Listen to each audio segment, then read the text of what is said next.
All right, what's up, people? Today, it's been a while, I know, but I have a lot of thoughts on Destiny 2: The Edge of Fate. It came out 2 weeks ago. It's been 2 weeks since the game has, since the update has come out. We went through the raid and everything. I wanted to wait a while before making my thoughts video because I was originally going to do like a video of me playing through the campaign. I usually do that, but I decided not to this time because it wasn't really the same sort of style of campaign as the Final Shape was. So I decided to just make a thoughts video on The Edge of Fate. And man, I have a lot of thoughts.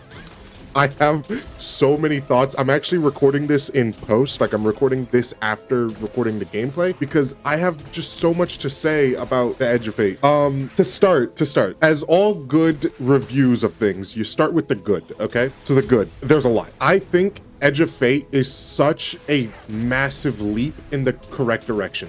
And I'm gonna call it a leap because they do so many things right. I think the main thing that I appreciate from The Edge of Fate is the portal, which I know a lot of people like really didn't like the portal, or they hated it, or they thought it was weird or cringe, or they just didn't like the simplification of the game, I guess. I don't know why you wouldn't like the portal. The portal is absolutely the best thing in the update by far, and I'm just gonna put it right there. Nothing compares to how good and how versatile the portal is. I think being able to just quickly start an activity, quickly find an activity, not have to worry about looking for it right there in the homepage, you can open it up anytime, anywhere, is awesome. It's amazing. And then the stuff in the portal is even better. The solo ops, genuinely some of the best time I've had in Destiny. I can sit there, I can farm it solo. I love farming, I'm a grinder. I grind on things. That came out weird. I like grinding. So when I can have an activity that isn't hard for me to grind, isn't like super difficult me to, like, I have to get a team together or it's too difficult for me to do, I like it. I really appreciate it. And the fact that in the solo activities, and in all the activities in the portal, it's not just solo, but in the activities, you get to edit your modifiers and edit how hard or how difficult the activity is. You get to change what happens in the activity. You get to give yourself buffs and shit. It's really, really nice. And also another great change that I think is that you can just keep farming. You don't have to stop, honestly. You could just continuously run the same activity over and over and over again and literally never stop. It's great. Obviously, you know, that's just for like the people who are brain rotted and they want to get to 400 power within the first 2 weeks of the game, which I have seen. There are some people who have 400 power, which is like, I think 400 is the max you can get right now. I think, I don't really know. I'm currently sitting at 200. I just got to 200, but yeah, I think that the solo ops is genuinely the best addition to Destiny. You get to just play the game by yourself because not everybody has friends like me. Not everybody has teammates to get together. Not everybody's in a clan, and they still want to be able to play the game without having to do that stuff. And it's great because you can do solo ops. You can make it super difficult if you want the challenge, and it's really nice. And honestly, all of the stuff in the portal is great. The fire team ops is great. The pinnacle ops is great. I haven't even played a Crucible match yet because I really don't like Crucible, but that's something else. Yeah, the portal is amazing. It's literally almost perfect. I have very, very little qualms with it. I think they could probably do the layout a little better. Like I would like the layout to be a little more cleaner, but that's just a personal thing. I think other than that, the portal is great. Next thing, the story. I'm not gonna talk about story spoilers, obviously, because it just came out. I will say, it's just gonna be really quick. I will say, I think the story is interesting. It's not like super crazy, but it's also not trying to be super crazy. This is sort of like the start to the next saga in Destiny, which Bungie calls the Fate Saga. So this is a good start, and I'm actually interested in where this is all going. Like, I remember a lot of the stories in the Light and Dark Saga, which is like from Destiny 1 to Destiny 2 Final Shape. A lot of the time I was just like, meh, I don't really care, meh. And I really didn't care only until they started doing the bigger stuff, like closer to the Final Shape, like the Witch Queen, Lightfall we don't have to talk about. Witch Queen was good. But you don't really care about the story until they start doing the bigger stuff in the, the later parts of the story, which is fair. But with The Edge of Fate, I actually do think this is an interesting story, and this is, I've always, since Destiny 1, since the first time you see Xur, and he says the 9, control my will or whatever, my will is not my own. I have literally always wondered, what is the 9 and who are they and why are they so in tuned with the Destiny story, but nobody talks about them? Nobody says anything about the Nine. I've literally always thought the Nine was so much more of an interesting character, even more interesting than the Witness. But for some reason, Bungie never talked about the Nine until very, very recently in Destiny 2, where they had the Emissary of the Nine and they had Dares of Eternity and stuff like that, where you got some lore from that. But they never talked about the Nine until now, which is great because I love the Nine. I think the Nine are so interesting.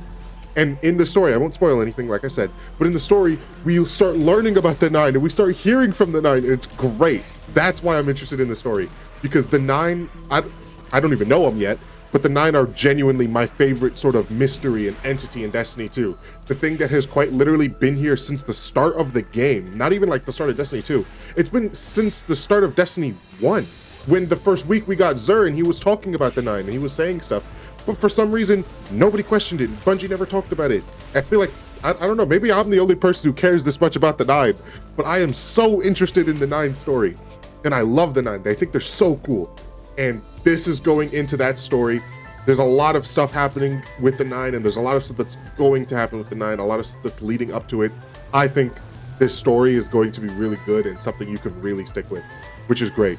Because the Light and Dark saga, Bungie literally didn't even know what the hell they were doing until like the very end, where they were like, oh yeah, we have a story. This one, it's kind of like, okay, they have that 10 years of experience from writing the Light and Dark saga. Now we can make an actual story from the start, which is great. So I won't say any spoilers. We're just gonna move on from the story. The next thing I think is really interesting about the Edge of Fate is the changes and the sandbox changes, like the stats, the weapons, all of that stuff.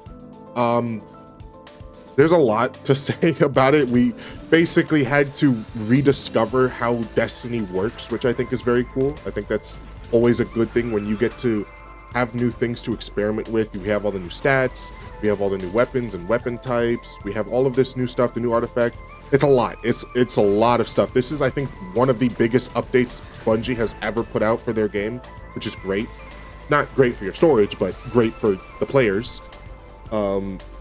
Yeah, it's a lot of stuff, and I actually really like it. I like all of the changes. I like the new weapons they released. Funnily enough, I'm still using like my old weapons. You could probably see in the gameplay I'm still using like a bow and the Tanisha's Mastery rocket sidearm, but that's just because I don't have like good rolls on anything yet. But there's a lot of new stuff. I really like the new stuff. I haven't played on Titan and Hunter yet, which I should get to pretty soon.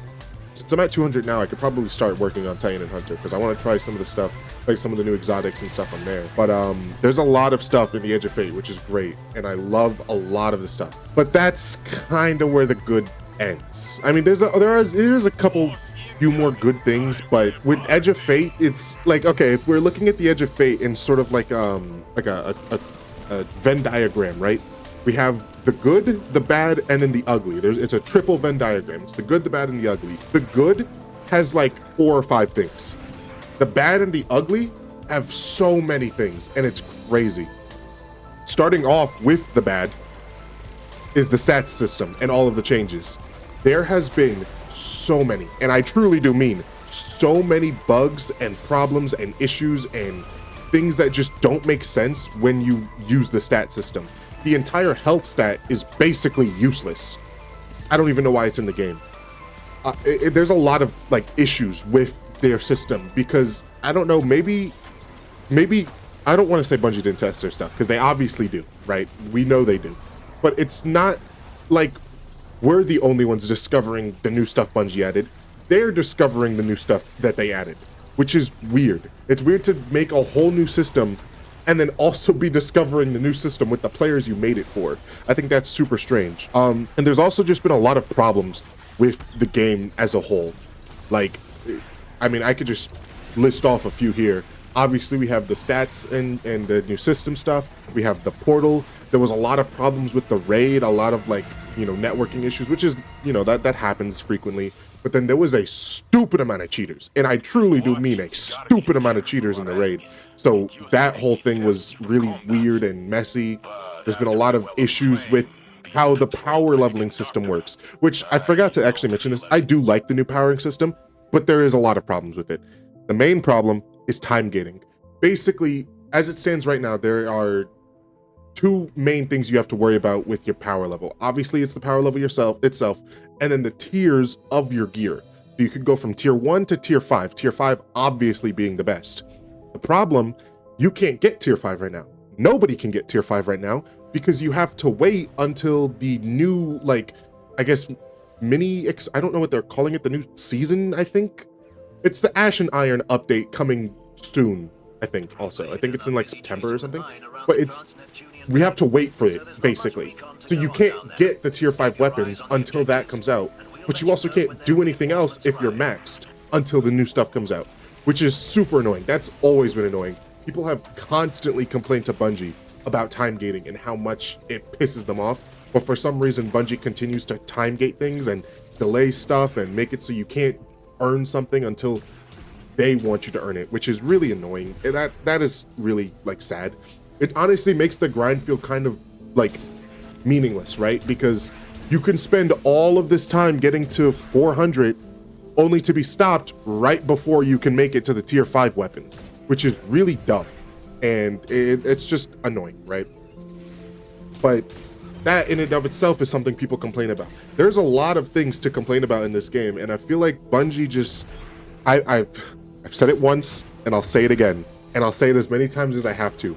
Bungie is the undisputed champion, the D1 of snatching defeat from the jaws of victory, is what I like to say.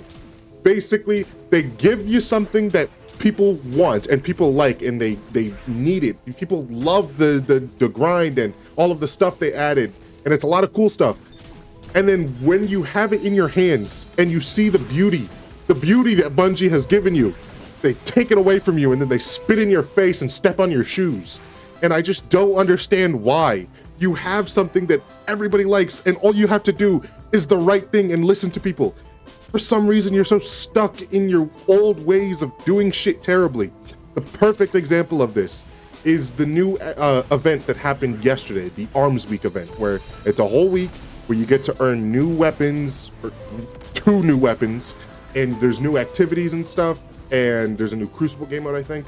But it's a lot of new stuff. The problem is that, number 1, you can't earn tier 5 weapons. So people who are at that level to earn tier 5s, they can't, because you have to wait. The second problem is that if you wanted to effectively earn everything you can from the event, you actually can't, because they don't give enough currency for you to, like, you basically get the currency from doing the daily challenges and the weekly challenges, but you can't get enough currency to buy everything in the shop and continuously farm up the weapon you really want. So the only way to farm up the weapon you want is to either play the game a stupid amount of time to get the little combat telemetry tokens that they give you. You can farm it that way, or you have to spend money on reroll tokens to get more coins that you can spend in the weekly shop, which is what the event shop, basically. I'm explaining it badly, but basically the thing is, you have to spend money if you want to earn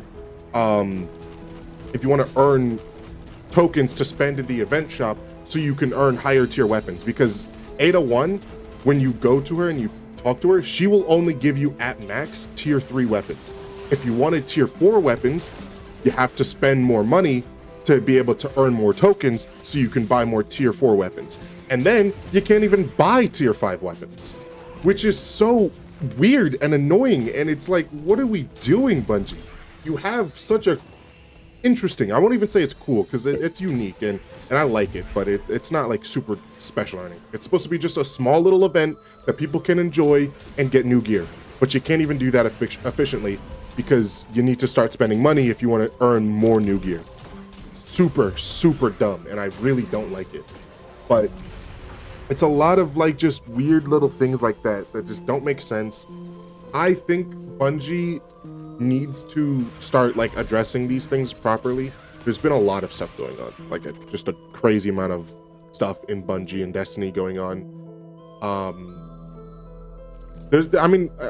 won't even sit here and say that it's all bad, right? Because there's a lot of good stuff. There truly is a lot of good things. But the problem is, the good gets so heavily overshadowed by the bad that people only start looking at the bad. I had multiple friends tell me, like ask me about the Edge of Fate and ask me how the DLC was, but every time I told them about it and every time I said, oh, you know, I think it's good and I think you should try it, they're like, no, I don't want to try it. I think Bungie, I don't really like Destiny, but Destiny is dead. Bungie's done a terrible job, a shit job with the game, and they show me all of the stuff that's going on nowadays, and I'm like, yeah, you're right. And it's like, you can't talk to someone about how good Destiny can be if it's constantly showing how bad it can be. And that is the thing that upsets me the most, because I truly do think the Edge of Fate is the best update they have released in a really long time. I think the Edge of Fate is better than the Final Shape. I truly do, genuinely. If you take out Prismatic, which it's funny for me to say that because Prismatic was like the whole thing with the Final Shape, but obviously Prismatic is genuinely the best thing Bungie has ever done. But if you take out Prismatic, I think the Edge of Fate is better than the Final Shape, genuinely. But you can't talk about how good it is and you can't convince people to play it if it's constantly overshadowed by, oh, this is happening, oh, that's happening, oh, this is broken, oh, that's broken. And it's a really big problem and it's a big issue. And I really can't say that, you know, I can't convince someone to spend the money on the DLC if it's broken and it doesn't work and it's bad. So that's my thoughts on Edge of Fate. I could make, if I, you know, really am interested that much, I could make a story on, or a video on the story, like talk about the story and everything, if I find it necessary. But how I would rate the Edge of Fate, right? If I'm rating it on a scale of 1 to 10, I would rate it a 6. It's not good, but it's also not bad. And there's a lot of potential for it to grow. A lot of the older Destiny, I mean, we could just take Lightfall, for example. Lightfall was just bad. There was no potential for it to grow. Strand was cool, but that was literally the only thing. It was just Strand and the exotics carrying the entire DLC on its back. Everything about Lightfall was terrible, trash. So I would have given Lightfall like a 2 or a 3 out of 10. The Edge of Fate, on the other hand, it's good, but there are a lot of problems. So I would give it an edge of, So I would give it a 6 because there is a lot of room for it to grow. I think what we're basically getting is the prototype of Edge of Fate, and Bungie is working on it while we're playing it, which is weird for them to do, but it's fine. We're gonna get a lot more stuff in Ashen Iron, the Ashen Iron update that's coming out soon, and then we'll get even more stuff in December when we get the second new like update, the Renegades update, which is the whole Star Wars stuff. So we're gonna get a lot of stuff. The problem is that we have to wait for it. And the problem is that while we're waiting for it, there's a lot of issues happening with the game now. So I would give Edge of Fate a 6 out of 10. Mama, look at the cow. Hey! Somebody say hey. No! Mom, the animals keep flipping me off. Jesus Christ, can you let me drive?